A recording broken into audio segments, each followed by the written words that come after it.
여러분 안녕하세요. 이제 바이블키 이제 오늘 16차 공부하시고 다음 주에 17차 이렇게 두 개 더 공부하시면서 구약원 17주차짜리 정말 길지요. 예, 여러분 정말 잘 오셨습니다. 오늘 말씀드리지만 여러분 숙제 이렇게 하셔서 내실 때 보면요. 진짜 이제 내용이 많으니까 그 문제 하나하나마다 많이 읽으셔야지 답을 찾으시잖아요.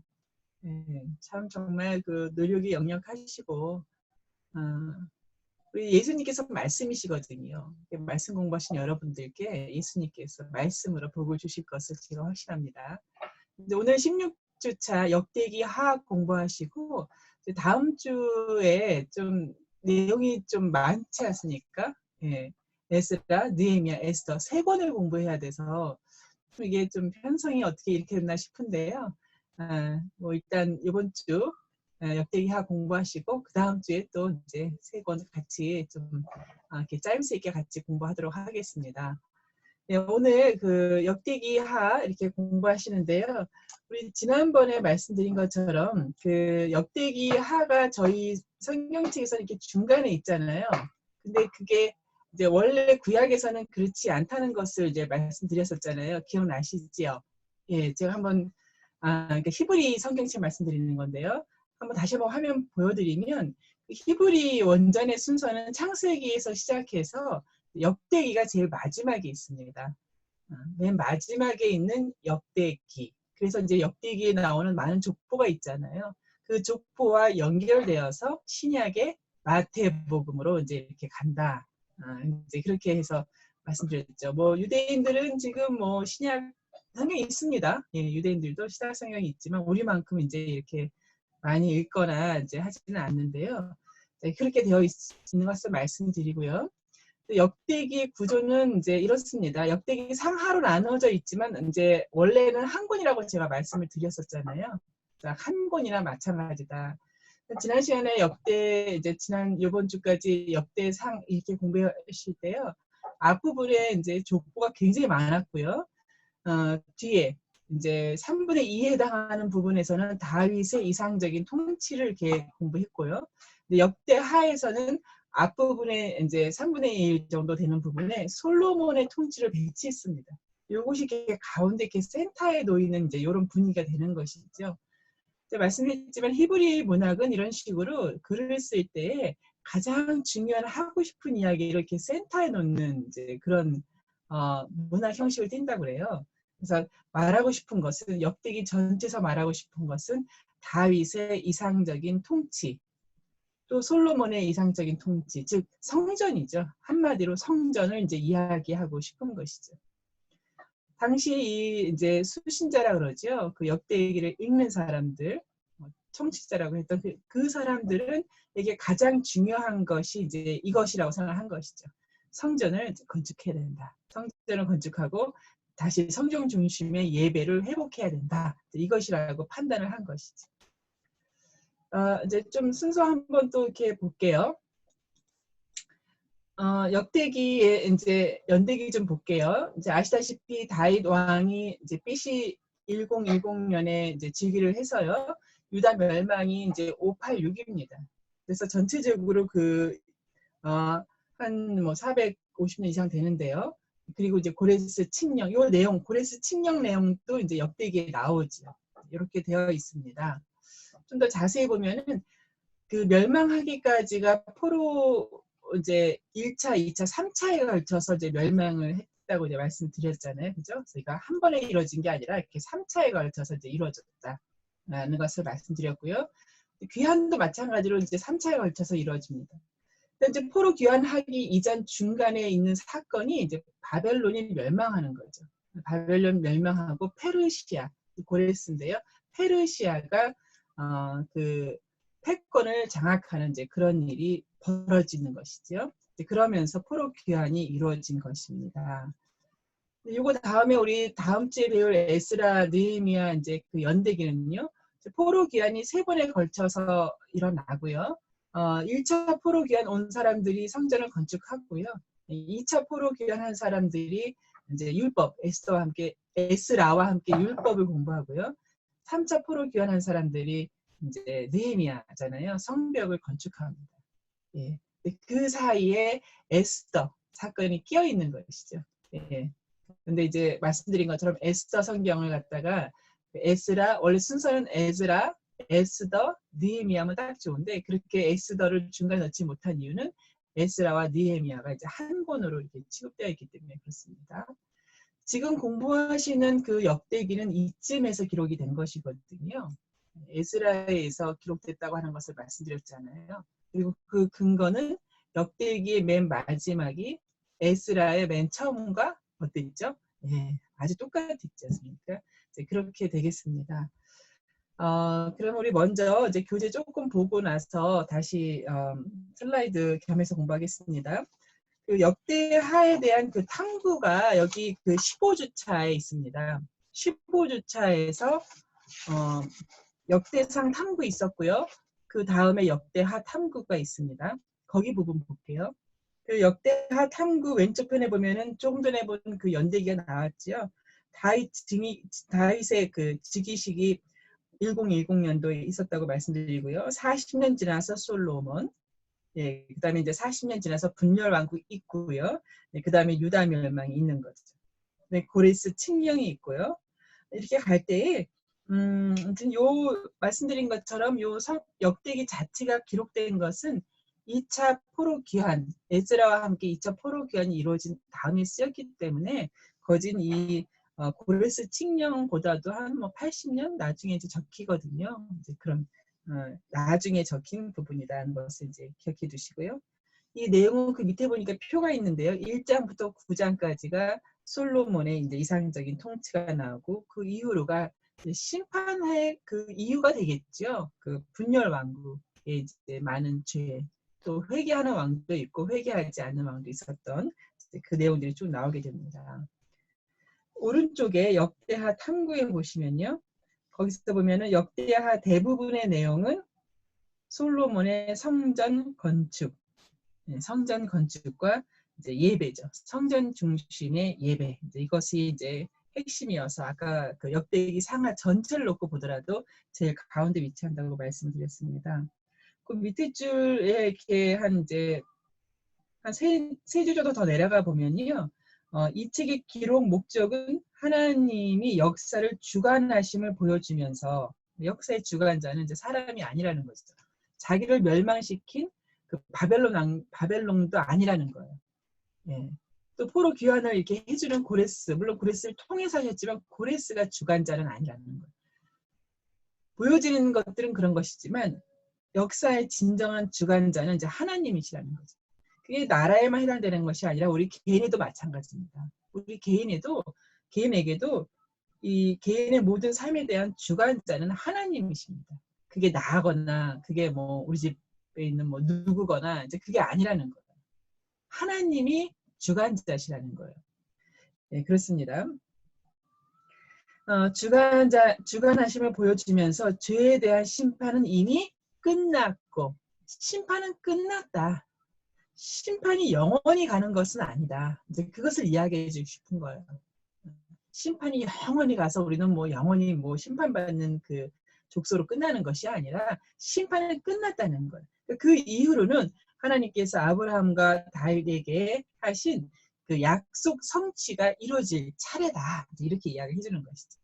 그러므로 제2성전을 이제 건축하자, 이제 뭐 독려하기 위한 이제 그런 것이죠. 근데 이미 사실 이 역대하를 기록할 때에는 이미 성전은 건축되어 있었습니다. 여기서 이제 제2성전을 건축하자라기보다도 성전 중심의 예배, 말씀을 회복하자라고 하는 게 더 맞는 것 같습니다. 저도 이왕 이걸 좀 한 김에 기록해 드릴 것입니다. 율법을 해서 말씀 중심의 삶을 살아야 된다. 교회만 있다고 해서 성전만 있다고 해서 그 거룩한 그 하나님의 부르심의 삶이 회복되는 건 아니잖아요, 그죠? 그 성전 자체 그죠? 그것은 아니니까 그렇게 이제 그것이 그 이것을 쓴 에즈라의 이제 의도죠, 사실은. 그런 다음에 역사적 배경을 보면요, 그 두 번째 줄에 보면 바벨론이 멸망했습니다. 그리고 페르시아가 그 제국을 통치하면서 고레스라고 해서 굉장한 왕이라고 제가 지난 시간에 좀 말씀을 드렸잖아요. 문화 관용 정책이라고 했는데요. 이게 각 그 식민지에서 끌고 왔던 그 민족별로 돌려보내는 것입니다. 막 이렇게 섞여서 막 이렇게 막 샐러드처럼 막 섞여 있지 말고 각자가 그냥 각자의 언어대로, 문화대로, 종교대로 이렇게 이제 하는 정책을 해왔습니다. 그 정책 때문에 유대인들도 자기 민족으로, 자기의 땅으로 갈 수가 있었던 것이죠. 그것도 역시 하나님의 그 주권이시죠. 예, 그렇습니다. 역대하의 특징에 보면요, 유다 왕 중심의 기록이다 해서 이제 북이스라엘이 가끔 나오긴 하지만 필요할 때만 나오고요. 남유다 중심으로 기록이 되어 있고요. 그 다음에 하나님의 주권을 강조한다는 것이 굉장히 중요하죠. 하나님의 주권이라는 거예요. 자, 그렇습니다. 맨 밑에 볼게요. 하나님의 주권적인 역사로 말미암아 이제 이렇게 되어 있는 거죠. 그죠? 그러니까 하나님께서 이제 심판을 하시고 이제는 회복을 하실 때니까 우리가 그와 같이 그 은혜를 입어서 성전을 건축하자 이제 그런 내용입니다.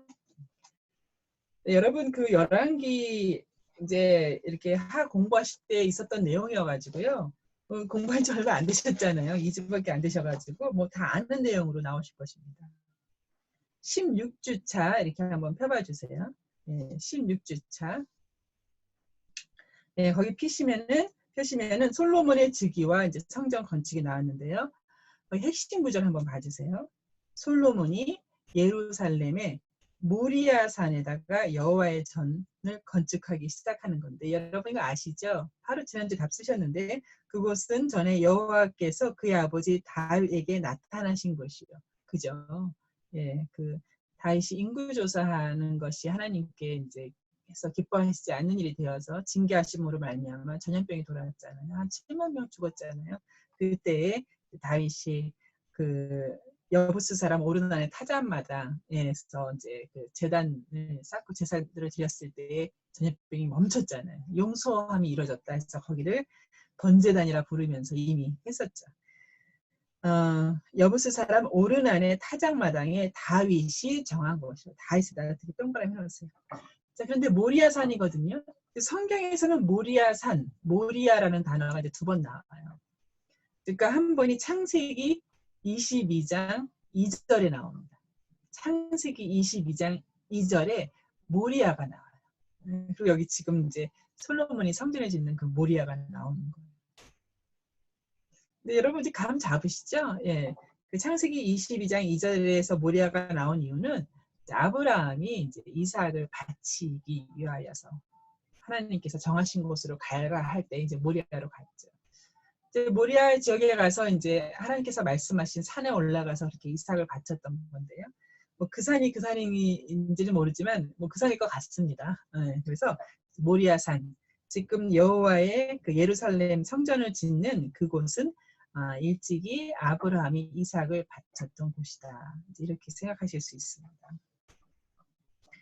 네, 그렇습니다. 그래서 쭉 내려올게요. 내려오셔서 1번 보시면은 솔로몬이 이제 기브온 산당에서 1,000마리의 번제를 드리는 일이 있잖아요. 1,000번제를 드리잖아요. 근데 왜 거기서 드렸는가 해서 1장 3절 말씀을 쓰시면 돼요. 1장 3절. 그 이스라엘 백성들이 그 출애굽하여서 시내산에 내려가서 성막을 만들었잖아요. 회막이라고 하죠. 그 회막이 이제 그때까지 거기 있었던 거예요.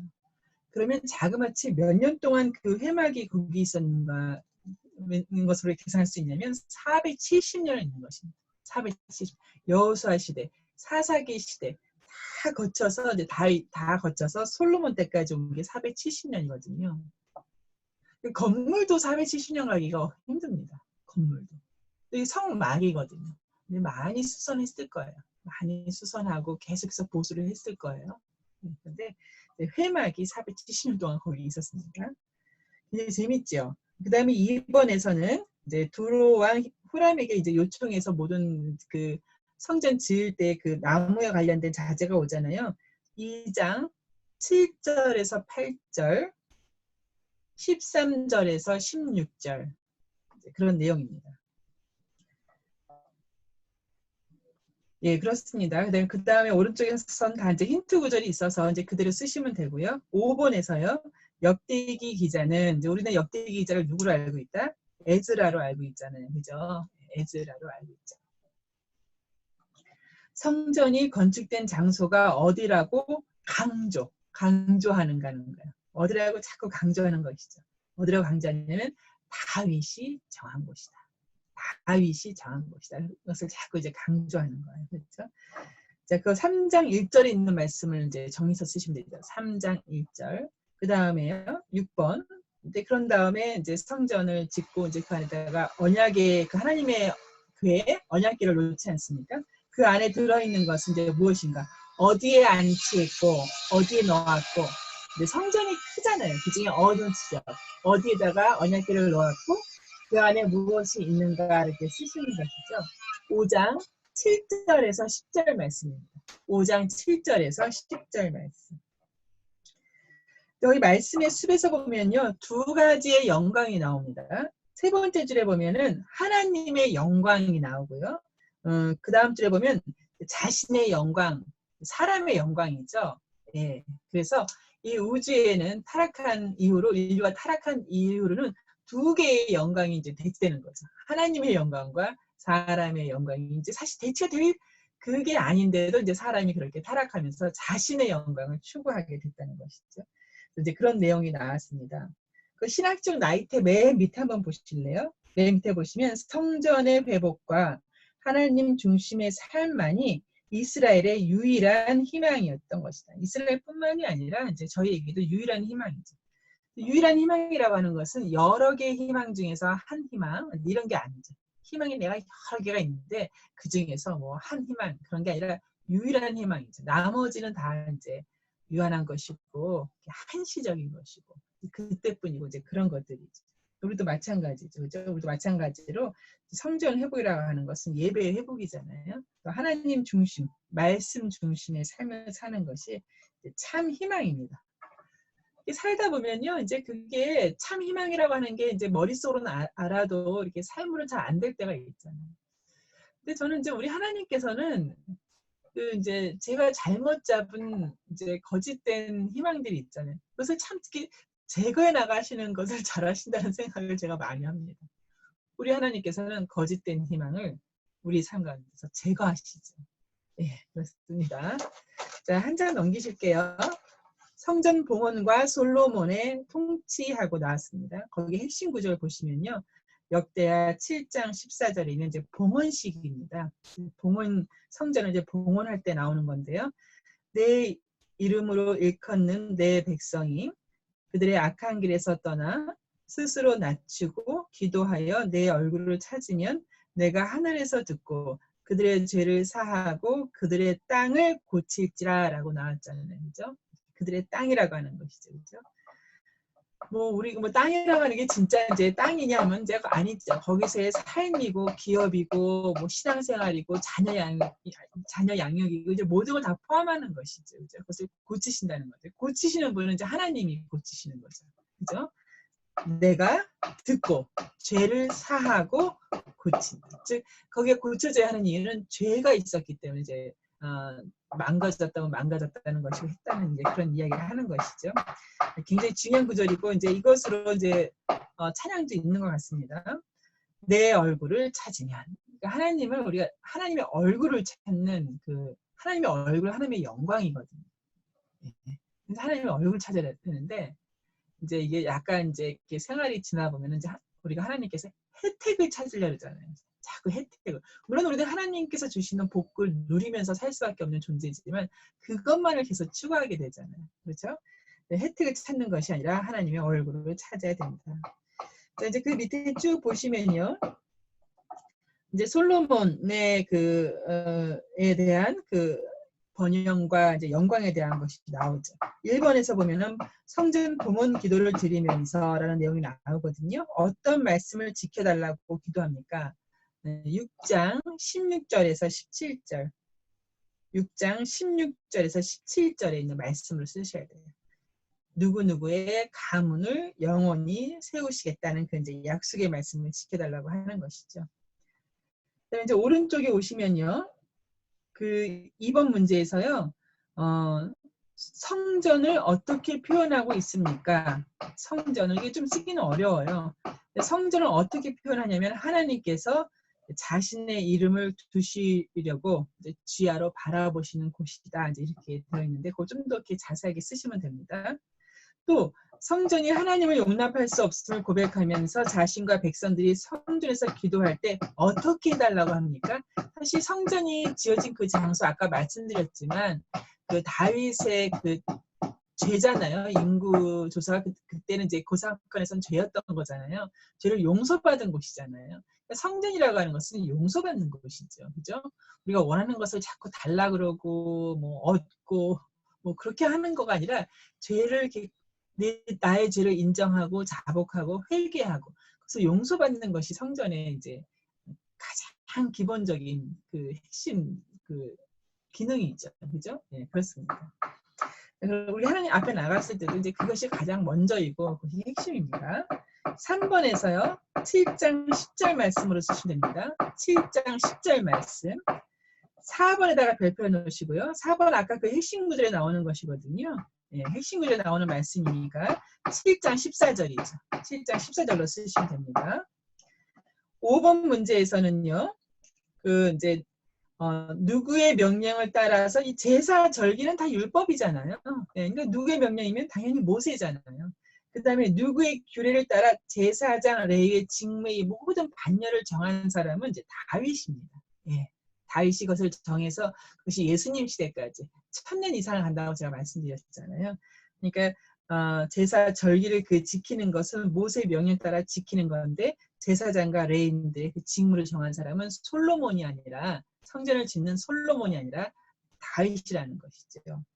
자, 그렇게 해서 진행하시면 되고요. 말씀과 삶에서 네 번째 줄에 성도들이 바른 모습으로 풍성한 삶을 살지 못하면 이제 바른 모습이 나온 거예요.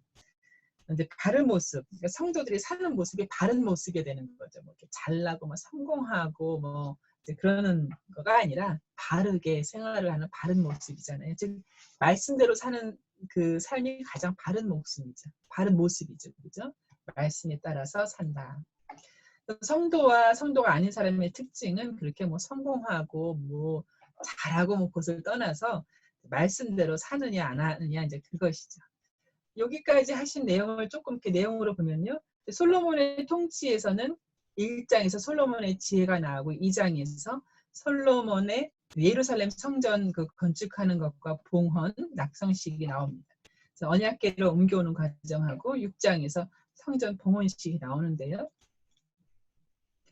그 이제 7장이 좀 전에 읽었었던 거죠. 이제 이것을 제가 계속 반복하려고 그래요, 사실은. 예, 7장 14절을 계속 반복하려고 그래요. 내 이름으로 일컫는 내 백성이 그들의 악한 길에서. 사람의 악한 길들이 있어요. 그죠? 떠나서 스스로 낮추고 기도하여 내 얼굴을 찾으면 내가 하늘에서 듣고 그 죄를 사하신다는 거예요. 하나님께서 죄를 사하시기 전에 들을 거리가 있으셔야 되는 거예요. 들리는 바가 있으셔야 되는 거예요. 들리는 바가 없이 뭐 이렇게 낮추고 기도하고 찾고 하는 그런 들리는 바가 없이 죄를 사하지는 않으신다는 거죠. 우리가 하지 않은 회개를 하나님이 대신 회개를 해주신다는 건 아닌 것이죠. 그러니까 회개는 우리의 몫이죠. 물론 우리가 회개할 수 있는 것도 은혜입니다. 회개는 우리의 몫이다. 듣고 죄를 사하시는 거죠. 그렇습니다. 굉장히 중요하고 사실 굉장히 은혜로운 내용이죠. 그런 다음에 이제 9장까지는 솔로몬의 통치와 영화, 예, 특별히 하나님의 용서와 회복을 기대하는 이제 그런 내용이 나옵니다. 그 다음에 나오는 내용이 이제 분열왕국으로 가잖아요. 분열왕국인데요. 여기 보면은 이제 이 왕에 대해서 이렇게 세 부류로 나눠놨어요. 우리 책이 그런 건 아닌데 책의 내용을 이제 공부하다 보면 여기 보는 것처럼 이제 이 부류는 예배를 회복했다 뭐 이렇게 나오는 거죠. 그죠? 아사왕, 종교 개혁을 하는 왕들이죠. 아사왕, 여호사밧, 요아스, 그죠? 그 다음에는 이제 르호보암, 뭐 므낫세. 므낫세 같은 거는 굉장한 그 악한 왕이잖아요. 근데 그 르호보암과 므낫세는 회개를 했다고 기록을 했어요. 회개를 했다. 그래서 하나님께서 그 악한, 그 얼마나 악한 문하세, 얼마나 55년 통치하나요? 그래서 용서하시거든요. 회개했을 때. 이제 그 내용을 잠시 보겠습니다. 그 다음에 아사왕, 아까 나왔지만 지금 아사왕 요아스, 아마샤는 이제 우시아 왕까지 처음엔 잘했는데요. 나중 가서 완전히 불순종하면서 하나님을 떠나 심판을 받고요. 왕임에도 불구하고 또 그 왕의 묘실에 들어가지 못하기도 하고요. 이제 이런 내용입니다. 결론적으로 계속해서 같은 반복이죠. 하나님을 찾고 겸비하면, 죄의 용서함을 받으면 이제 구원을 얻고, 이제 버리면 이제 그러지 못한다는 내용이죠. 열왕기 하와 다르게 고레스 왕의 칙령이 들어가 있죠. 멸망으로 끝나는 것이 아니라 회복, 이제 회복이 이루어진다는 것을 이 책에서는 이야기하는 것이죠. 그렇죠. 우리 하나님께서 원하시는 것은 멸망이나 심판이 아니라 항상 회복해 주기를 이제 원하시거든요. 이렇게 되어 있습니다. 다시 또 조금 교재 보면서 공부 좀 하다가 다시 이제 좀 슬라이드 보겠습니다. 이제 3과인데요. 3과에서 보면 르호보암부터 아사 왕까지인데, 르호보암은 분열 왕국으로 봤을 때 남유다의 1대 왕이잖아요. 남유다의 첫 번째 솔로몬의 아들 르호보암이고요. 아사는 이제 3대 왕이 되는 거죠. 거기다가 뭐 1번 써놓으시고 3번 써놓으셔도 좋을 것 같습니다. 핵심 구절에 보면요. 이스라엘 하나님 여호와께서 소금 언약, 그 소금 언약이라고 나왔습니다. 그것은 다윗과의 언약이에요.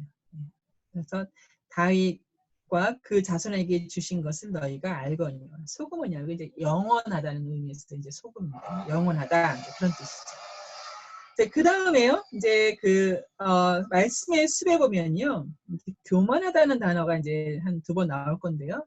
중간쯤에 르호보암은 교만하여서, 그죠? 교만해서 한번 동그라미 해보세요. 교만하여서 징계를 받았지만 그는 아까 우리 잠깐 그 서머에서 본 것처럼 회개했습니다. 그는 회개하여서 스스로 겸비하였습니다. 하지만 이제 맨 밑에 줄에 보면은 거기서 아사왕이 나오거든요. 아사왕은 이제 종교개혁을 한 왕이겠지만 마지막에 또 교만이 나오죠. 이제 교만했었던 거예요. 이 아사왕도. 그래서 또한 징계를 받는 것이죠. 왕들이니까 이렇게 교만하기가 쉬웠는가 하면 왕들만이 아니라, 왕이 아니라 이제 우리가 이제 아무리 뭐 왕하고 비교도 안 되는 모든 사람에게는 다 교만이 있습니다. 교만은 하나님께서 그냥 이렇게 봐주시는 게 아니에요. 반드시 징계의 대상은 이제 교만이죠. 우리가 모르는 사이에 교만한다는 게 문제죠, 그죠? 우리가 알지 못하는 사이에 교만하게 됩니다. 타락과 같은 단어는 사실 교만일 수도 있습니다. 타락하다는 것은 교만하다 같은 단어일 수도 있죠. 그 정도로 우리가 이제 타락한 우리에 있어서 그 가장 경계해야 될 것은 이제 교만이죠. 그렇죠? 거기 이렇게 단원별로 문단별로 나뉘어진 거 보면요. 거기 보면요. 이렇게 2개 한번 묶어보시면 재밌을 것 같아요. 르호보암의 지혜로운 통치. 근데 그 밑에 보면은 르호보암의 교만과 회개잖아요. 그렇죠? 같은 사람이라고 믿겨지지 않을 정도로 그런 일이 벌어졌고, 이제 그 아사도 마찬가지죠. 아사의 종교개혁과 승리, 그 밑에 아사의 교만과 죽음, 이렇게 같이 묶어보면, 야, 이럴 수 있구나. 이게 뭐 르호보암과 아사만의 일이 아니라 이제 우리도 마찬가지죠. 저희도 뭐 똑같습니다. 그렇죠? 예, 그렇습니다. 그다음에 1번에서 보시면요. 여로보암과 온 이스라엘이 르호보암에게 요청한 것은 무엇인가인데요. 이게 이제 저희가 채점하는 답지가 있잖아요. 채점하는 답지에서 좀 답이 틀려져 있는 부분인데요. 10장 4절에 있는 말씀. 10장 4절에 있는 말씀으로 이제 그 르호보암의 아버지니까 솔로몬이잖아요. 이제 솔로몬이 시킨 그 고역과 무거운 멍에, 그죠? 이제 그것을 좀 감해달라. 이제 그런 요청이었습니다. 그 내용을 이제 쓰시면 되는 거고요. 2번 문제는 왜 이런 문제가 나오냐면요. 르호보암 시대 때, 그러니까 분열 왕국 처음이잖아요. 온 이스라엘 제사장들 하면은 이제 북이스라엘을 가르친다고 보시면 돼요. 북이스라엘. 여로보암 쪽으로 10지파가 갔잖아요. 거기 다 그 레위 그 성읍들이 있었잖아요. 이스라엘 제사장들과 레인들이 모든 지방으로부터 이 남유다에 있는 예루살렘으로 이제 몰려들었어요. 그죠? 왜냐면 여로보암 아시잖아요. 그죠? 금송아지를 베델과 단에 세우고 그것을 섬기는 제사장들을 세워가고 절기를 만들어가고 다시 새롭게 제정을 했잖아요. 거기서 이제 그들이 돌아오는 것이죠. 예루살렘으로. 그랬던 상황이니까요. 거기 있는 내용들을 정리하시면 되고요. 자, 그렇습니다. 4번 문제에서요. 아비야 왕이 이제 남유다 2대 왕이거든요. 분열 왕국으로서의 2대 왕인데요. 여로보암하고 전쟁을 하죠.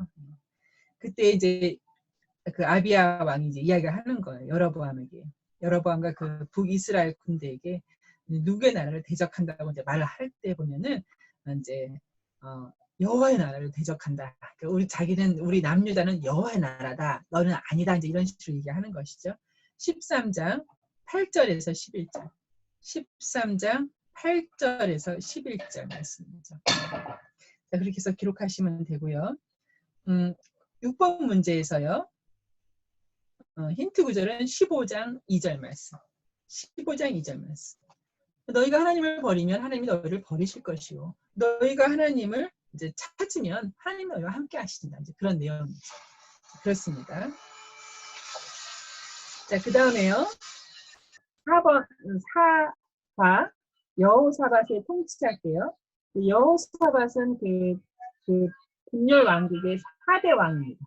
네 번째 왕 여호사밧입니다. 핵심 구절에 보면은 이 전쟁에서 너희가 싸울 것이 없다라고 이제 말씀하시는 거예요. 예언자를 통해서 이 전쟁에서 너희가 싸울 것이 없다. 대열을 갖추고 이 대열을 갖춘다는 얘기는 이제 전열을 갖춘다고 하는 거잖아요. 전쟁을 하려고 대열을 이제 갖추는 것이죠. 대열을 갖추고 대열을 이루고 서서 너희와 함께한 여호와가 구원하는 것을 보라는 거예요. 유다와 예루살렘아 너희는 두려워하지 말고 놀라지 말고 내일 그들을 맞서 나가라. 여호와가 너희와 함께 하리라. 그러니까 전쟁의 현장에 그 유다 백성은 있는 거예요. 군인들이 같이 있는 거예요. 하나님께서 너희들 필요 없다. 내가 다 혼자 할 테니까 너희들은 각자 집에 있어라. 이건 아니에요. 우리 영적인 전쟁의 현장에 우리도 같이 함께 하는 거예요. 영적인 전쟁 현장을 피할 수는 없어요. 그건 하나님의 뜻은 아니에요. 하나님께서는 전쟁을 모르고 전쟁에 승리할 수 없는 그런 자녀로 키우시는 것이 아니죠. 네. 전쟁이 무엇인지를 알고 전쟁의 승리가 무엇인지를 알게 하는 그런 자녀로 키우시기를 원하시죠. 여러분을 자꾸 그 전쟁의 그 현장으로 모르시잖아요. 그죠? 그렇습니다. 두려워하지 말고 놀라지 말고 내일 그들을 맞서 나가라. 그들을 맞서 나가라. 그렇게 나와 있던 것이죠. 그죠? 그렇습니다. 20장 17절에 아주 이제 여호사밧의 굉장한 그 전쟁 이야기죠. 네, 그렇습니다. 근데 저기 그 말씀의 수에 보면요. 여호사밧이 나중에 큰 잘못을 저질러요. 거기서 보면 밑에서 두 번째 줄에 이제 아합 가문, 여러분 아합이라고 하면 북이스라엘의 이제 최악의 왕이잖아요. 그 아합 가문과 이제 통혼을 합니다. 그래서 선견자 예후의 책망을 받죠. 이제 그때에 금식 기도하면서 이제 하나님을 찬양하고 하는 이제 그런 내용이 들어 있습니다. 그 여호사밧의 개혁, 그 요번에 그 문단에 보시면 가운데 나오죠. 여호사밧의 개혁. 개혁이 이제 계속 나와요. 남유다와 북이스라엘의 큰 차이는요. 개혁이 있다는 거예요. 개혁이. 근데 개혁이 있을 수 있는 이유는 아까 그 문제수 나왔지만 북이스라엘의 그 하나님을 섬기는 제사장과 레위인이 이제 예루살렘으로 왔잖아요. 아무튼 예루살렘이 있고 예루살렘은 여호와 하나님을 섬기는 게 있었다는 거예요. 성전이 교회가 있었다는 거예요. 그래서 거기서 중심으로 해서 지속적으로 타락도 이루어지지만 개혁이 지속적으로 이루어진다는 것이 굉장히 중요합니다. 기독교는 늘 우리의 신앙은 늘 개혁되어야 된다. 우리의 신앙은 개혁되어야 된다는 게 굉장히 중요하죠. 개혁되어야 된다. 네, 그렇습니다. 개혁될 필요가 없다. 이런 일은 없습니다. 항상 우리는 이렇게 슬라이드 다운한다 그러죠. 예, 타락의 길로 가게 되어 있기 때문에 개혁이 필요합니다. 자, 그렇고요. 2번 문제에서요. 여호사밧은 많은 방백들을 유다 여러 상국들에 보내서 무엇을 이제 가르치게 합니다. 굉장히 잘한 것이죠. 17장 7절에서 9절 말씀입니다. 17장 7절에서 9절 말씀.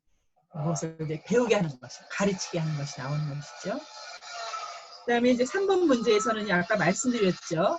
여호사밧의 한 가지 큰 잘못을 말씀드렸죠. 18장 1절에서 3절에 나오는 내용입니다. 19장 이제 1절에서 3절에도 나오고요. 이제 그 내용을 쓰시면 되는 것이죠. 그리고 이제 여호사밧의 그 종교 개혁, 그 개혁이라고 하는 게 두 개가 4번하고 5번에 나옵니다. 4번은 종교적 개혁이 나옵니다. 종교를 어떻게 개혁했는가. 5번은 이제 사법권이죠. 재판. 사법권을 어떻게 개혁했는가. 그래서 두 가지 그 개혁에 나오는 게 나오는데요. 그 4번에 대한 것은 19장 4절로 쓰시면 됩니다. 19장 4절에 있는 내용만 거기다 쓰시고요. 그 다음에 5절부터 7절까지 있는 것은 5번에 쓰시면 됩니다.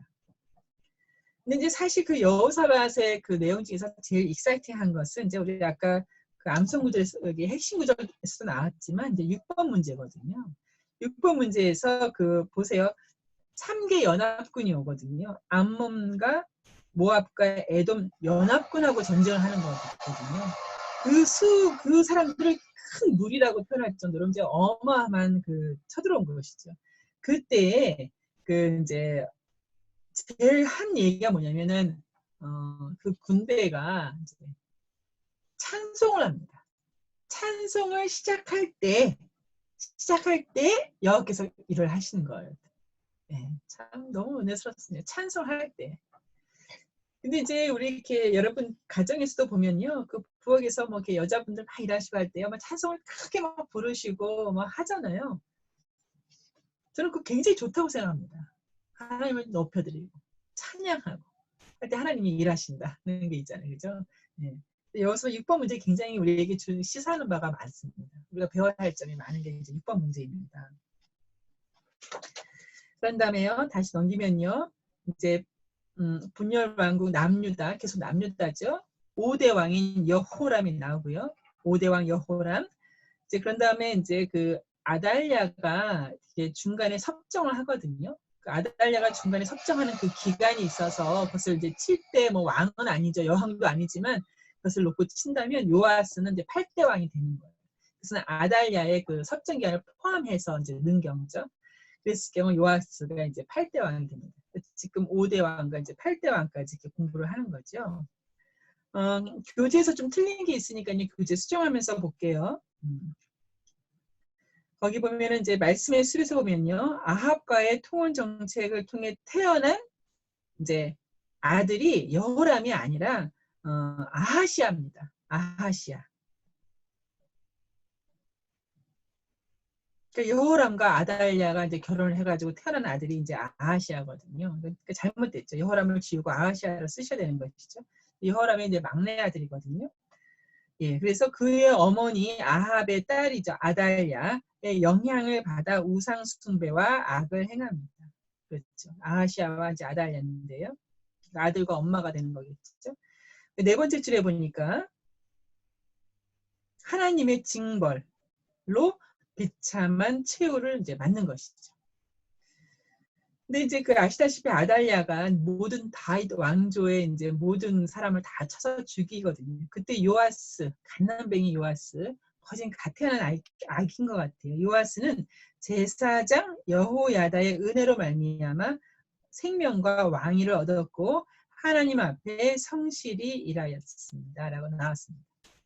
그런데 그 다음이 또 슬프죠. 여호야다, 제사장 여호야다가 죽은 후에 은혜를 저버리고 유다를 우상숭배로 넣었다. 제사장 여호야다. 그러니까 말씀이 가까이 있을 때와 없을 때는 사람은 이제 같은 사람이 아닌 경우가 많죠, 그죠? 네, 그렇습니다. 문단에서 보시면은 거기 이제 개혁이 나오죠. 요아스의 개혁. 개혁 공부 이따가 여러분 공부하실 때 좀 자세히 보시게 될 것입니다. 1번 문제에서 여호람 왕이 이스라엘 왕들의 길을 따른 이유는 무엇인가? 아내를 그렇게 맞은 것이죠. 우리 먼저 번에서도 여러분 이런 문제 있었잖아요. 그죠? 아내에 관한 문제인데요. 21장 6절에서 7절에 있는 내용인데요. 이제 아내를 그렇게 맞았고 그럼에도 불구하고 하나님이 멸망을 멸하시기를 즐겨하시지 않은 이유는 우리 지난번에도 나왔던 그 얘기죠. 다윗과의 뭐 언약을 이제 이런 내용이 나오잖아요. 그렇게 쓰시면 되는 것이고요. 2번 문제에서 여호람 왕의 비참한 최후는 이미 예언된 것이잖아요. 그죠? 뭐 예후의 칼에 의하여 뭐 이렇게 나와 있었잖아요. 21장 11절에서 20절. 21장 11절에서 20절에 있는 말씀으로 쓰시겠죠. 금방 나왔네요. 3번에서. 하나님께서 이스라엘 왕 요람과 유다 왕 아하시아를 심판하기 위한 도구로 사용한 사람은 누구인가? 22장 7절에서 9절. 22장 7절에서 9절이죠. 자, 그렇게 해서 이제 쭉 쓰시면 되는데요. 그 5번 문제에서 보면 그 말이 참 재밌죠. 여호야다가 살아있는 동안 죽은 다음에는 달라졌다는 얘기죠. 제사장 여호야다가 살아있는 동안 가장 큰 업적은 무엇인가? 그죠? 여호와전을 이제 중수한 것이죠. 무너진 것을 다시 중수하고 이제 수리한 그 내용을 쓰시면 됩니다. 역대기 저자가 가장 하고 싶은 얘기는 그 얘기예요. 성전을 회복해야 된다. 뭐 이제 그런 내용이잖아요. 6번 문제에서요. 그런 여호야다예요. 여호야다는 요아스를 살려낸 사람이고 또 요아스가 이제 7살에 왕이 오르거든요. 그 이후로 이렇게 여호와의 성전을 중수하게 하고 또 이제 종교거예를 할 수 있도록 이렇게 했던 그 제사장인데 그 제사장이 죽은 다음에 요아스가 이제 해서는 안 될 짓을 저지르죠. 여호야다의 아들을 이제 죽이기도 하는데요. 그 사람이 누구냐면은 죽임을 당한 사람은 이제 스가랴거든요. 스가랴. 근데 스가랴가 이제 지난 시간에 말씀드렸지만 그 예수님이 그 마태복음 23장에서 말한 그 사가랴와 이제 같은 인물이거든요. 성경의 사가랴, 스가랴는 굉장히 이름이 많습니다. 그런데 그 마태복음 23장에서 보면 아벨의 피로부터 제단사에서 죽음을 당한 뭐 사가랴의 피 이제 나오잖아요. 그것을 너희 세대가 다 담당하리라 이렇게 말씀하셨잖아요. 그 사가랴가 이제 스가랴고 이게 여호야다의 아들입니다. 여호야다의 아들을 요아스가 죽이는 거예요. 말도 안 되죠, 그죠? 또 요아스는 왕의 묘실에 들어가지 못합니다. 여호야다가 제사장인데도 왕의 묘실에 묻힙니다. 바뀌었죠, 그죠? 자, 그렇게 됩니다. 거기 이제 말씀과 삶에서 세 번째 줄에 보면요, 이제 고냉이 좀 더 자세하게 적혀 있는데요. 하나님은 여호야다와 이제 제사장 여호야다와 그의 아내가 누구냐면요, 그의 아내가 이제 그 요아스를 이제 살려내잖아요. 근데 요아스의 고모예요, 사실. 요아스의 고모이자 제사장 여호야다의 이제 아내인 것이죠. 통해서 다윗 왕가의 등불인 요아스를 구출해내시고 보호하셨다는 것이죠. 성전에서 6년 동안 숨겨서 이제 길러낸 이제 그런 내용들이 나옵니다. 그럼 한 장 더 넘기실게요. 6과에서 아마사는 이제 9대 왕이잖아요. 분열하고 9대 왕 쭉 나왔네요. 우시아는 10대 왕, 요담은 11대 왕, 아하스는 12대 왕. 그래서 9, 10, 11, 12에 대한 게 쭉 나왔습니다. 핵심 구절에서 보면요, 우시아 왕에 대한 것이거든요.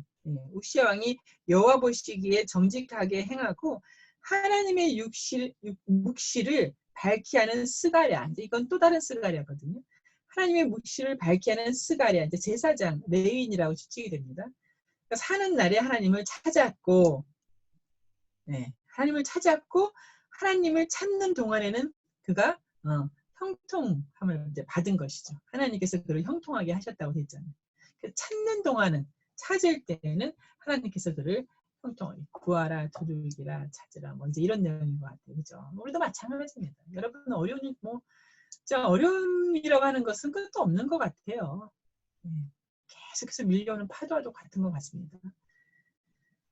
근데 이제 그때마다 우리가 영화를 찾는 것이, 찾아야 된다는 것이. 찾지 않고는 이제 스스로 안에서 우리가 지혜가 나오지 않는다는 것이죠.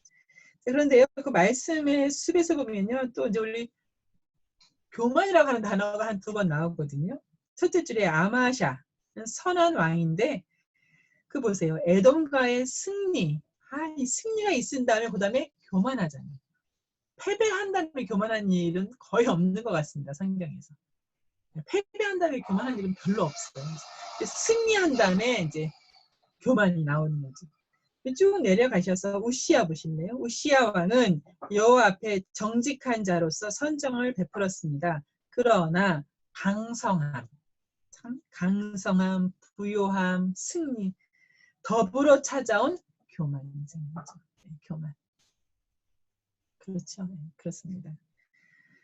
교만으로 인하여 그는 나병 환자가 되었습니다. 라고 나왔습니다. 자, 그렇게 되었습니다. 맨 밑에 1번 아마샤가 에돔 사람을 진멸한 후에 그 승리한 이후에 이제 그 에돔 사람의 우상을 가지고 오거든요. 이상하죠?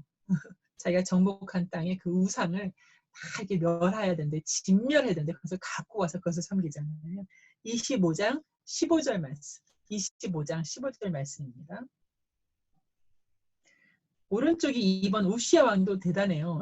우시야 왕은 자기가 이제 제단에다가 분양을 하겠다는 거예요. 그건 제사장이 해야 할 일이거든요. 사울 왕 생각나시죠? 사울 왕. 자기가 이제 번제를 드리잖아요. 이제 그런 이제 사건이 적혀 있거든요.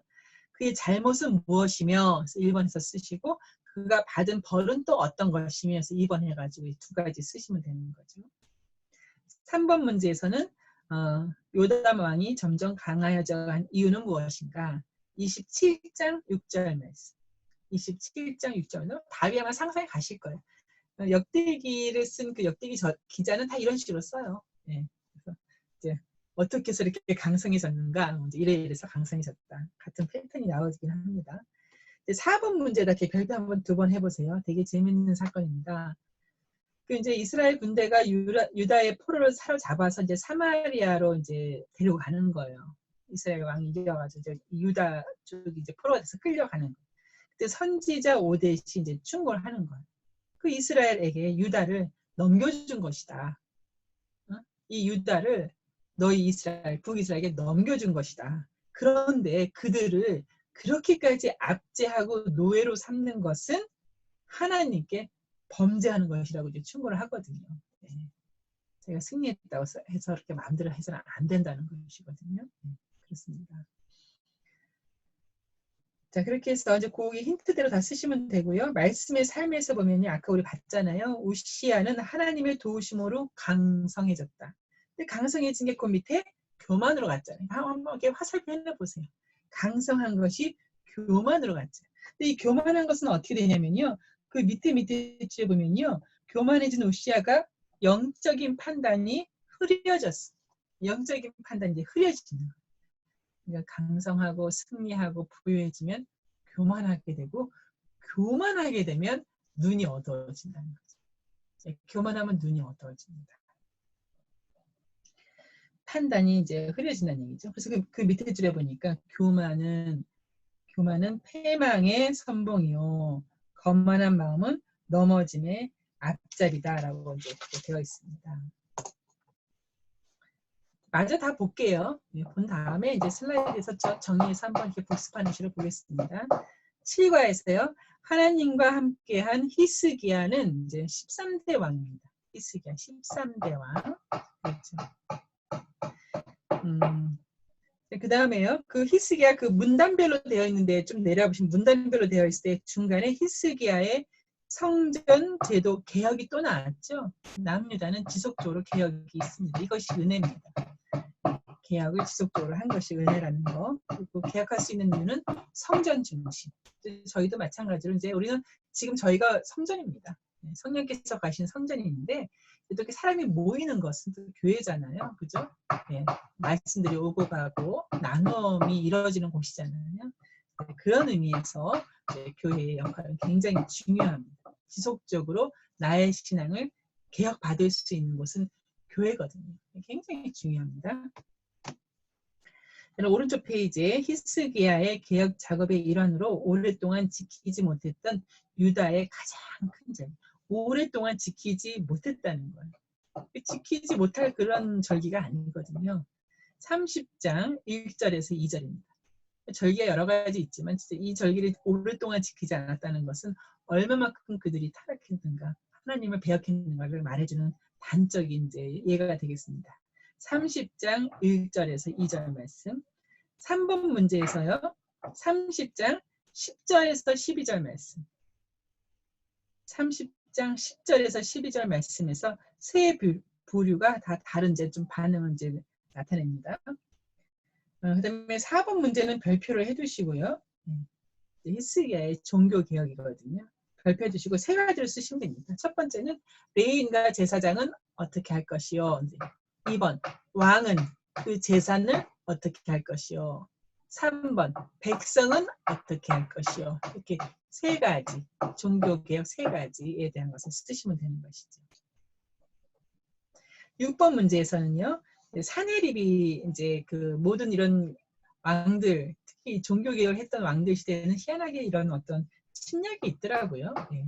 그래서 사내림의 군대가 쳐들어왔을 때 히스기야가 백성들을 위로한 말은 32장 7절에서 8절입니다.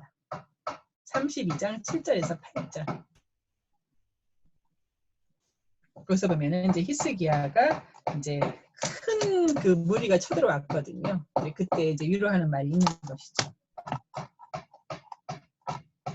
근데 거기 보면요, 그 말씀의 삶에서 보면요, 밑에서 한 세 번째 줄에 나에게는 하나님의 도우심을 입을 만한 두 가지를 이야기하고 있거든요. 그게 좀 특이한 것 같아요.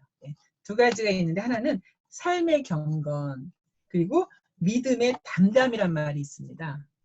믿음의 담대함이 있는가 이제 그런 질문이 있습니다. 아까 말씀드린 것처럼 그 전열을 가다듬고 서서 그 전쟁 한복판에 이제 믿음의 담대함으로 전쟁에 나서는 거거든요. 거기서 이제 피하지 아니하고 이제 그 내용이 나오는 것이죠. 담대함이 있어야 된다. 마지막 페이지까지 다 보실게요. 유다의 마지막 왕들이 쭉 나옵니다. 마지막 이 왕들에 대한 것은 이제 표로 만든 것은 이따 좀 보여드릴게요. 제가 보여드리는 표가 있으면은 그 나중에 이렇게 포스트잇에다 그려가지고 이렇게 붙여놓으시면 이제 좀 읽으실 때 도움이 되실 때가 있어요. 뭐 저도 그냥 넉넉히 읽으면 이게 지금 같은 이름이 반복되기도 하고 이제 얼렁얼렁 그 어떤 표 같은 수서적인 게 안 보이잖아요. 마지막 왕들에서 보면요, 거기서 보면은 이에 토지가 황폐하여 땅이 안식년을 누림같이 안식하여라는 말이 있죠, 그죠? 그다음에 70년을 지냈으니 70년 동안 이제 포로기가 있다는 것이죠. 그것이 예레미야의 예언입니다. 예레미야의 예언. 그 말씀이 이루어졌더라는 것은 벌써 포로기 70년이 지났다는 얘기잖아요. 네. 그 말씀이 이루어져서 70년 바벨론 포로기간 70년이 지났다는 거죠. 다시 이제 귀환하는 그때를 이제 쓴 것이죠. 말씀의 숲에서 보면 55년이라는 가장 긴 통치 기간 중에 므낫세 14대 왕이죠. 히스기야의 다음이잖아요.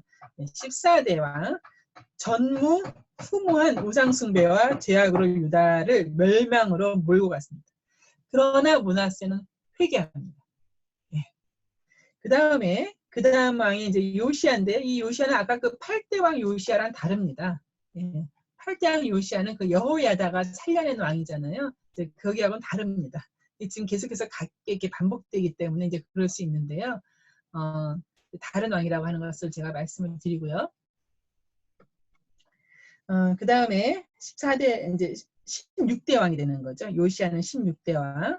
쭉 내려가다가 그 시드기야가 나오잖아요. 시드기야가 20대 왕입니다. 남유다 멸망할 때 시드기야 왕이잖아요. 그래서 이제 그때까지 해서 586에 멸망하기 때문에 이 이제 다윗이 통일 왕국을 세워서 586 멸망할 때까지 약 뭐 425년 정도인데요. 이제 420년 정도 되는 것이죠. 이제 그 기간이 되는 것입니다. 그 다음에 이제 쭉 내용을 이제 쓰시면 되고요. 힌트 구절 드릴게요. 2번 문제에서 여선지자 홀다는 율법책을 발견하여서 신하들을 보낸 요시야 왕에게 어떤 예언을 합니까? 34장 22절에서 28절 34장 22절에서 28절 내용입니다. 3번에서의 힌트는 34장 29절에서 33절 29절에서 33절입니다. 그리고 이제 4번 문제는 좀 전에 읽었던 핵심 구절하고 관련된 것이거든요. 이제 70년을 이제 예언한 선지자는 누구인가? 우리 아까 읽었었잖아요. 그죠? 이제 이것을 쓰시면 되는 것이죠. 그리고 이제 그 5번 문제에서 보면은 이제 세 차례에 관해서 1차, 2차, 3차의 침략과 포로가 있었다고, 포로를 잡아가는 게 있었다고 말씀드렸었잖아요. 이제 그것을 정리해서 쓰는 건데요. 근데 제가 이제 표를 보여드릴게요. 그 표를 보면서도 쓰시기도 하고 읽으시면서 이제 쓸만한 것들을 이제 쓰시면 되는 거죠. 그죠? 아니면 6번에서 이제 최종적인 맨 마지막 문제가 되는 건데요. 하나님이 바벨론 왕의 손에 유다를 넘기신 이유가 무엇이라고 생각이 됩니까? 여러분 다 이제 또 감이 오시잖아요. 예. 역대기가 이제 그런 패턴으로 간다는 거예요. 예. 그런 패턴으로 이제 계속해서 묻고 있다는 것이죠. 이제 이게 좀 표 보면서 이제 정리하는 마음으로 좀 이렇게 보도록 하겠습니다. 그 종교 개혁했던 왕, 이제 3왕 정도, 한 4왕 뭐 많은데 한 3왕 정도 한번 정리해 볼게요. 이제 여기 4대 왕의 여호사밧의 종교 개혁이 있었죠, 그렇죠? 예. 그때 아합 가문하고 이제 혼인을 하면서 이제 하나님께 이제 꾸중을 듣습니다. 예. 책망을 받죠. 책망의 내용은 그건 것이죠. 왜냐하면 이렇게 말을 했었거든요. 여호사밧이 그 아합 가문에게 대해서 나는 당신과 다름이 없다 이렇게 말했거든요. 내 백성은 당신 백성과 다름이 없으니 우리가 뭐 함께 뭐 싸우자 뭐 이런 말을 했는데 이 말이 이제 말이 안 되는 거죠. 그렇죠? 어떻게 아합하고 자기하고 다름이 없다 이렇게 말하면 안 되는 거잖아요. 선견자 예후가 이제 책망하는 말씀을 전했잖아요. 그죠? 이런 내용이죠. 왕이 악한 자를 돕고 여호와를 미워하는 자들을 사랑하는 것이 옳으니까. 그것은 틀리다는 거예요. 그것은 잘못됐다는 거예요. 그죠? 그리고 나서 보시면은 이제 종교 개혁이 이루어지는 거죠. 그러니까 그 선견자 예후의 말씀 이후에 종교 개혁이라는 거죠. 스스로 뭔가를 이렇게 깨달아서 종교 개혁이 일어나는 것은 아니고요. 말씀을 통해서 개혁이 일어나거든요. 여러분 지금 말씀 공부하시잖아요. 이것은 굉장히 중요하죠. 여러분 이렇게 말씀을 공부하시면서 여러분 마음에 이제 개혁이 일어나는 거예요. 근데 이 말씀이 없이도 내가 막 개혁이 되고 할 것이냐라고 하면 우리는 그렇게 우리 안에 그렇게 이제 소망이 있는 존재가 아니거든요. 소망이 우리 안에 있지 않기 때문에요. 이제 말씀을 이제 해야 되는 거예요. 늘 말씀을 통해서 개혁함을 받아야 되는 거죠. 그 여호사밧의 종교 개혁은 이제 여호와께 속한 것은 대제사장이 다스리겠고 왕에게 속한 일은 이제 유다 지파에 누가 다스리겠다라는 식으로 해서 종교 개혁을 해갔습니다. 그다음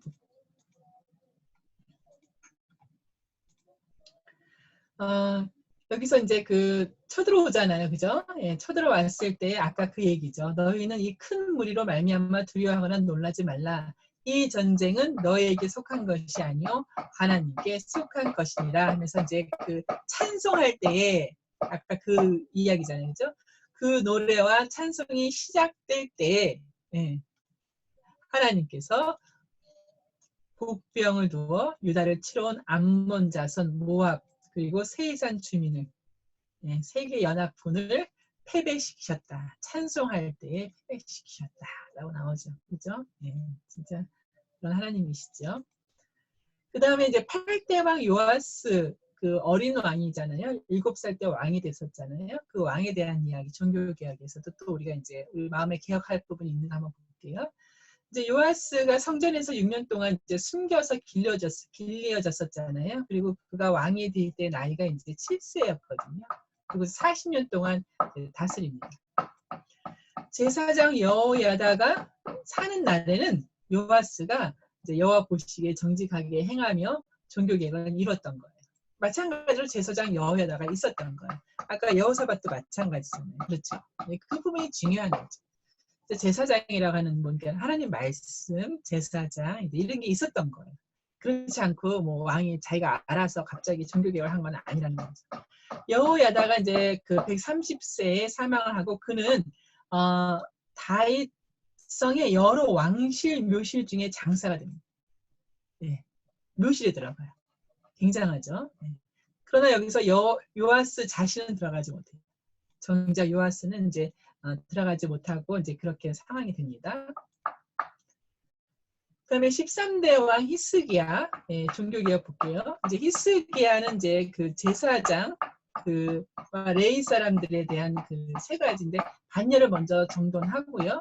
왕은 그 재산을 어떻게 하라 하는 내용이 나오고요. 백성들은 또 이제 어떻게 해서 하라 해서 성전을 어떻게 섬겨가는가, 성전 봉사에 대한 것들로 이렇게 나옵니다. 이제 우리 아까 좀 전에 봤던 그 8번 문제에서요, 그 1차, 2차, 3차 그 포로가 어떻게 되느냐에 대한 내용인데요. 이제 이렇게 정리해 놨거든요. 이거 보시면서 이제 어떻게 돼간다라고 하는 것을 이렇게 보시면 됩니다. 18대 왕, 19대 왕, 20대 왕. 차례대로 되어 있는 거잖아요. 예, 그렇습니다. 그런데요, 이제 여기서 이제 한 가지 좀 이제 마태복음하고 관련돼 가지고 말씀드릴 것은요. 여기서 이제 그 시드기야는 여호야긴의 이제 삼촌입니다. 삼촌이에요. 예, 그래서 마태복음에서는 여기서 나오는 것처럼 여호야김, 뭐 여호야긴, 시드기야, 뭐 그 다음에 이렇게 진행되지 않습니다. 그래서 이제 그 천수로 올라간 거잖아요. 다시 한번 표로 보여드리면요. 마태복음 1장 11절에 나오는 여고냐가 이제 여호야긴이라고 하는 건 지난번에 말씀을 드렸고요. 다시 한번 넘어갔네요. 이제 이 표를 말씀드리는 겁니다. 이제 16대 왕 요시야입니다. 요시야의 아들이 이제 여호아스, 여호야김, 시드기야가 있는 거예요. 이게 순서대로는 아니에요.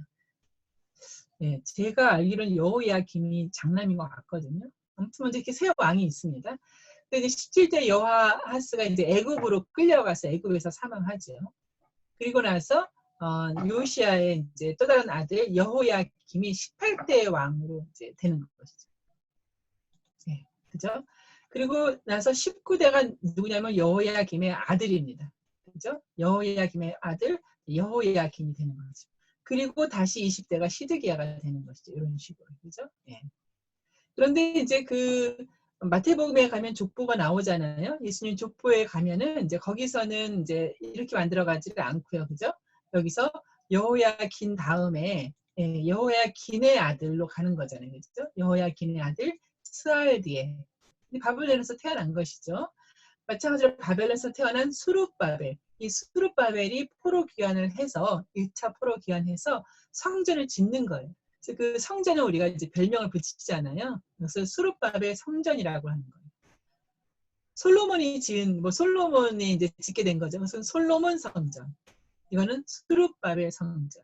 이렇게 된다는 것은 이제 한번 이제 보시면서 이런 거 하나 이렇게 포스트잇에다가 이제 만들어서 이렇게 해놓으시면은 이제 좋습니다. 근데 당시 이제 그 페르시아 그 제국이 뭐 굉장했습니다. 뭐 여러분 우리 뭐 역사 시간에 뭐 페르시아 뭐 되게 엄청난 것처럼 보이던 거 뭐 좀 내용이 기억나실 수 있는데요. 그렇습니다. 페르시아고요. 그 다음에 이제 마지막으로요. 이거는요 이제 결론 부분에서 역대기의 기대는 결국 성전과 예배다. 성전과 예배. 우리가 항상 봐야 될 것은 성전과 예배인데 예수님이 오심으로 말미암아서 그죠? 우리가 성전되게 하시고 우리가 신령과 진정으로 예배할 수 있게 해주셨다는 이제 그런 내용이 되는 것이죠. 여러분에게 있는 그 예배가 굉장히 중요하죠. 자, 이제 마지막 이렇게 한번 비교해 볼게요. 이제 8대 왕 요아스, 아까 8살, 7살 때 왕이 됐던 요아스 할게요. 이제 말씀드린 것처럼 요아스를 살린 사람은 여호야다 제사장의 이제 아내이자 요아스의 이제 고모가 되는 거죠. 예, 여호사부 아시라고 되어 있는데요. 살려낸 것이죠. 여호야다. 여호야다가 살아있는 동안에는 아시죠? 보시기에 정직하게 행하였죠. 그런데 이제 여호야다가 죽은 다음에가 문제인 거죠. 요아스 왕이 스가랴의 아버지 여호야다가 베푼 은혜를 기억하지 아니하고 그의 아들을 죽이니, 그죠? 스가랴죠. 스가랴가 죽을 때에 기도한 거예요. 여호와여 감찰하시고 신원하여 주옵소서 하고 이제 순교 당한 것이죠. 그죠? 그런 것이죠. 그다음에 전쟁이 있었거든요. 예, 전쟁이 있을 때 요아스가 크게 부상함에 적군이 그를 버리고 간 후에 그의 신하들이 제사장 여호야다의 아들들의 피로 말미암아서 반역하여서 그를 침상에서 쳐 죽입니다. 살려내지를 않습니다. 그리고 다윗성에 장사했지만 왕들의 묘실에는 장사하지 아니었더라. 그래서 요아스가 참 시작은 너무 좋았잖아요. 예, 시작은 뭐 이렇게 좋을 수가 없잖아요, 그죠? 거기서 목숨이 살려지고 하나님의 뜻으로, 그죠? 그리고 뭐 종교개혁뿐만이 아니라 성전을 수리하고 뭐 엄청나게 했지만 마지막에 이랬습니다. 근데 이제 이것과 비교해서 우리 이제 문하세 14대 문하세 왕 정말 악한 왕이잖아요. 예.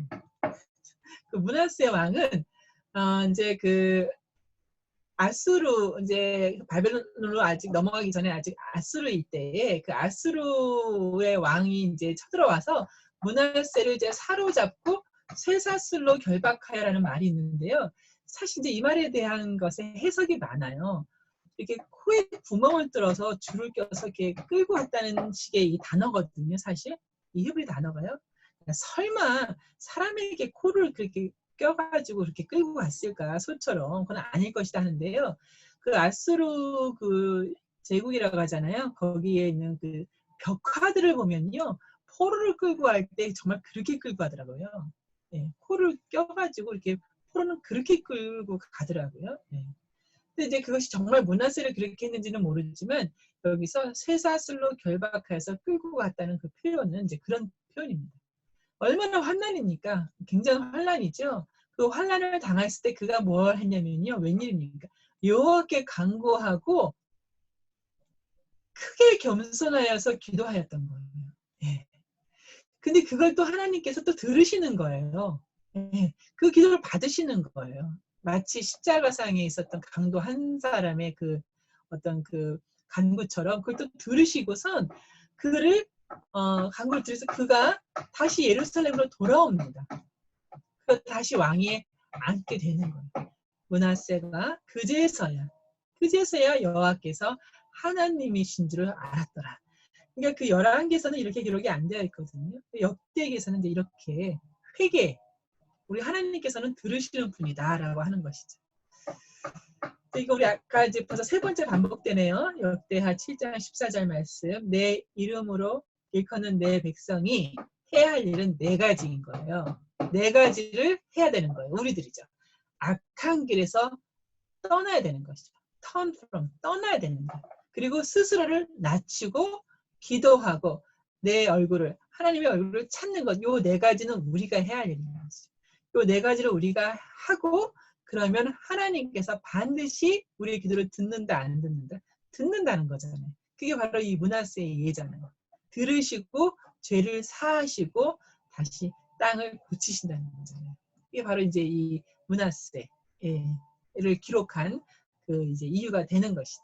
우리가 해야 할 네 가지를 여러분 명심하셔서 역대기 공부한 다음에 그 악한 왕 므낫세도 하나님을 알게 됐잖아요, 그죠? 네, 그런 것처럼 이제 우리도 이제 그래야겠다 이렇게 하는 교훈이 되셨으면 좋겠습니다. 예, 그래서 이제 역대하 이렇게 마치고요. 다음 주에 그 나머지 세계 역사서 공부하면서 구약원 마무리합니다. 여러분 이제 교회 오셔서 왔다 갔다 하실 때 틈틈이 어느 때든지 간에 그 구약 2 안 하신 분들 있으시면 구약 2 책을 미리미리 사 놓으세요.